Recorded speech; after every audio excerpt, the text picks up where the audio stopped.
What if Jesus was not only crying out in pain, but pointing everyone at the cross to a hidden psalm about victory? Most people hear Jesus say, my God, why have you forsaken me?" And they think it only means despair, abandonment, defeat. And yes, the suffering is real, the agony is real, the darkness is real.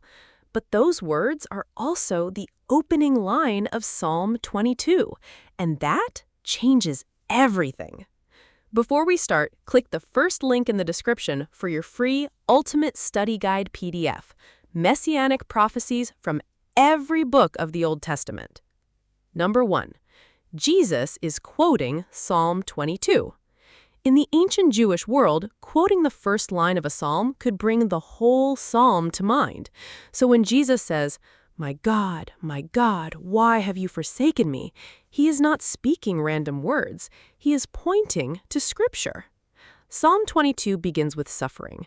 The righteous sufferer feels abandoned. He is mocked. His enemies surround him. They divide his garments. They cast lots for his clothing. That sounds exactly like the cross. That is the first secret. Jesus is showing that even his suffering is fulfilling Scripture. The cross is not chaos. It is not plan B. It is not God losing control. Even in the darkest moment, the Word of God is being fulfilled. Number 2. Psalm 22 moves from agony to victory. This is the part many people miss. Psalm 22 does not end in despair. It begins with, "Why have you forsaken me?" But it ends with worship, deliverance, the nations turning to the Lord, future generations hearing what God has done. That means when Jesus quotes the beginning, he is pointing to a psalm that ends in triumph. The pain is real, but it is not final. The suffering is real, but it is not meaningless. The cross looks like abandonment from the outside, but through Scripture, Jesus is revealing a deeper story. God is bringing salvation through the suffering of the righteous one. Number 3. Jesus enters the deepest human darkness. This verse is still terrifying because Jesus really suffers.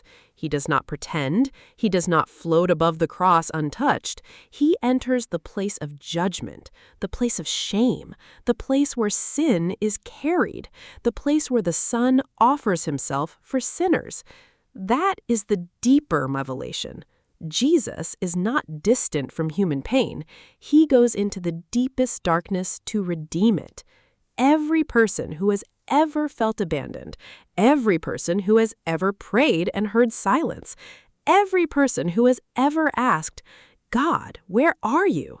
can look at the cross and know this: Jesus has been there, but he did not stay there. Psalm 22 ends in praise. The cross leads to resurrection. The cry of forsakenness becomes the road to salvation. And from a Christian perspective, this is the heart of the gospel. Jesus takes what we deserved so we could receive what only he deserves. He enters judgment so we could be brought near. He is mocked as abandoned so we could be welcomed as children. He cries out in darkness so we could walk in light. So this verse is not less painful in context, it is more powerful, because Jesus is not merely expressing sorrow, he is fulfilling the psalm. He is identifying himself as the righteous sufferer. He is showing that the cross was written into the story long before Rome built the wood. So the question is not only, why did Jesus say he was forsaken? The deeper question is, did he want us to remember how Psalm 22 ends? Because it begins with a cry in the dark, but it ends with the nations worshiping God and declaring, "He has done it."